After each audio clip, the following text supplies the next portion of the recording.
অন্ধকার হয়ে গেল।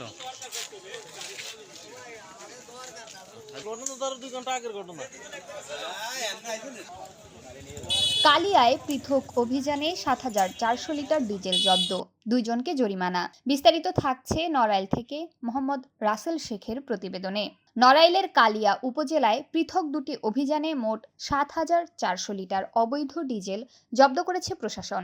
এ সময় ভ্রাম্যমাণ আদালতের মাধ্যমে ২ জনকে অর্থদণ্ড দেওয়া হয়েছে। ৩০ মার্চ সোমবার বিকেল ৫টার দিকে প্রথম অভিযানে কালিয়া উপজেলা সহকারী কমিশনার শ্রাবণী বিশ্বাসের নেতৃত্বে কলাবাড়িয়া সড়কে অভিযান চালিয়ে অবৈধভাবে মজুদের উদ্দেশ্যে পরিবহনকালে ৫,৬০০ লিটার ডিজেল জব্দ করা হয়। এ ঘটনায় খায়রুল শেখ বয়স ৪৫, পিতা হানেফ শেখ গ্রাম যোগানিয়াকে ২৫,০০০ টাকা জরিমানা করা হয়।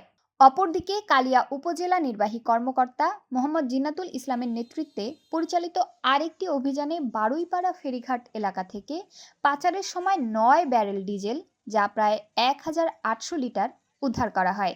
এ ঘটনায় মোহাম্মদ লিটু শেখ বয়স ৫৫, পিতা সাত্তার শেখ গ্রাম মাউলি, থানা কালিয়া, জেলা নড়াইলকে ভ্রাম্যমাণ আদালতের মাধ্যমে ১০,০০০ টাকা জরিমানা করা হয়। জব্দকৃত ডিজেল পরবর্তীতে কালিয়া তেল পাম্পে সরকার নির্ধারিত মূল্যে বিক্রি করা হয়েছে বলে প্রশাসন জানিয়েছে। প্রশাসনের পক্ষ থেকে জানানো হয়েছে, অবৈধ জ্বালানি মজুদ ও পাচার রোধে এ ধরনের অভিযান অব্যাহত থাকবে।